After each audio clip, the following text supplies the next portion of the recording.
பிரியமானவர்களே, இயேசுவின் நாமத்திலே உங்களை யாவருக்கும் என்னுடைய அன்பின் வாழ்த்துக்கள். எத்தனை பேர் நாளிலே சந்தோஷமாக இருக்கிறீங்க?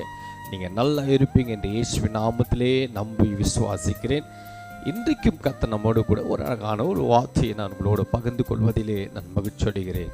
எத்தனை பேர் அவருடைய வார்த்தை கேட்க அவளோட இருக்கிறீங்க? ஹல்லேலூயா.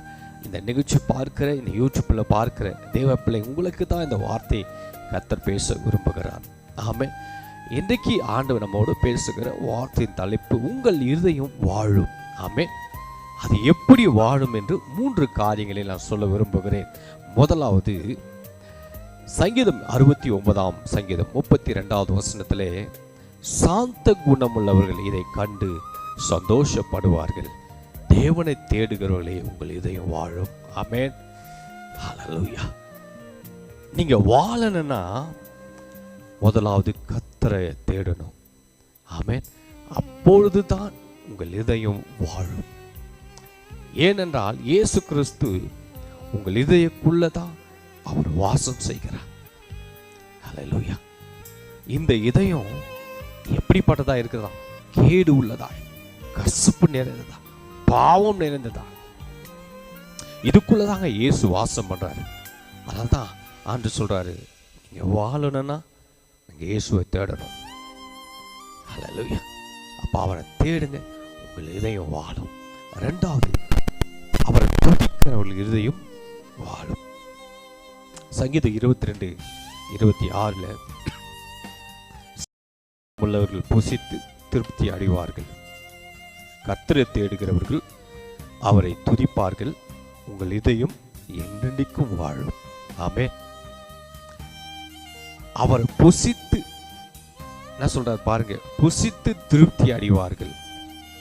யாருங்க? சாந்த குணம் உள்ளவங்க. ஆண்டவர் உங்களை நல்லா புசித்து திருப்தியா இருந்து நீங்க கர்த்தரை துதிக்கும் பொழுது, அவரை ஆராதிக்கும் பொழுது, அவரை ஸ்தோத்தரிக்கும் பொழுது உங்கள் இருதயம் வாழும், என்றென்றைக்கும் வாழும். நீங்க வாழ்ந்து இருப்பீங்க, நல்லா இருப்பீங்க. அவரை தேடுங்க, அவர் துதிங்க, நாமத்தை ஆராதிங்க, ஸ்தோத்திரம் பண்ணுங்க. சூழ்நிலை, பிரச்சனை, போராட்டம் இதெல்லாம் இருக்கும். அந்த சமயத்துல தாங்க நீங்க இயேசுவை துதிக்கணும். அப்போதான் உங்கள் இருதயம் வாழும். ஒரு ஆமென் சொல்லுங்களேன். மூன்றாவது, கணவனும் மனைவியும் கூடி வாழணும். குடும்பங்கள் ஆண்டவர் நேசிக்கிறார், கணவன் மனைவி கர்த்தர் நேசிக்கிறார்.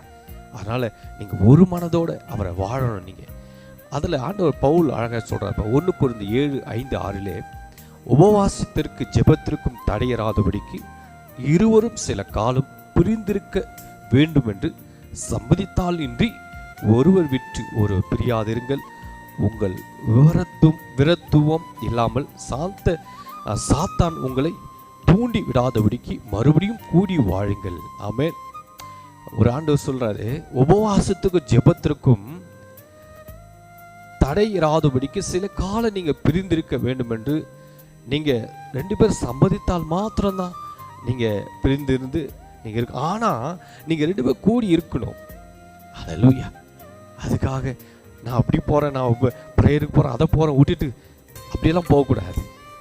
2 பேரும் சம்மதித்தோட, இருவரும் சம்மதித்தால் ஒழிய நம்ம செய்யக்கூடாது. ஆனா 2 பேர் கூடி வாழும். ஏன்னா இதுல சாத்தான் எப்படியாவது தூண்டி விட்டு உங்களை பிரிப்ப பார்க்குவான், உங்களை எப்படியாவது பிரிக்க பார்க்குவான். அதனால நீங்க இடம் கொடுக்க கூடாது. அதனால நீங்க 2 பேருமே சேர்ந்து கூடி வாழணும். சண்டை இல்லாத ஒரு வாழ்க்கை, சமாதானமான ஒரு வாழ்க்கை, ஆண்டவருக்கு ஒரு பிரியமான ஒரு வாழ்க்கை, கணவன் மனைவி வாழணும். குடும்பத்துல கூடி 2 பேரும் ஜெபிக்கணும், ஐக்கியத்துல இருக்கணும், ஆண்டவனோட ஐக்கியத்துல இருக்கணும். அதுதான் கர்த்தர் விரும்புகிறார். அதனால கணவன் மனைவியும் பார்க்கிற நிகழ்ச்சி பார்க்கிற யாரா இருந்தாலும் சரி, நீங்க கூடி வாழுங்க. ஜெபத்துல, ஆண்டவருடைய வேதத்துல, ஆண்டவருடைய ஐக்கியத்துல நம்ம கூடி வாழும் பொழுது ஆண்டவர் நிச்சயமாக இந்த சொன்ன இந்த வார்த்தையில அவர் என்ன சொல்றார்? 7வது வசனத்துல, இதை நான் கட்டளையாக சொல்லாமல் யோசனையாக சொல்லுகிறேன். உங்க மேல ஒரு கருசனை, உங்க மேல ஒரு ஆண்டவர் பிரியத்துல தான் உங்க மேல ஆலோசனையா கர்த்தர் சொல்றார். இதை ஏற்றுக்கொள்ளுங்க, நம்புங்க, விசுவாசிங்க. நீங்க கூடி வாழணும். அதுதான் கர்த்தர் விரும்புகிறார். அப்ப முதல்ல என்ன சொல்றாரு? கர்த்தரை தேடுகிற இருதயம் வாழும். 2வது, அவரை துதிக்கிறவர்கள் இருதயம் வாழலாம். மூன்றாவது, கணவன் மனைவி இருவரும் கூடி வாழ்வீர்கள். ஆமே, நீங்கள் கூடி வாழுங்க. கர்த்தர் உங்களை ஆசீர்வதித்து உங்களை உயர்த்துவார். God bless you. ஆமென்.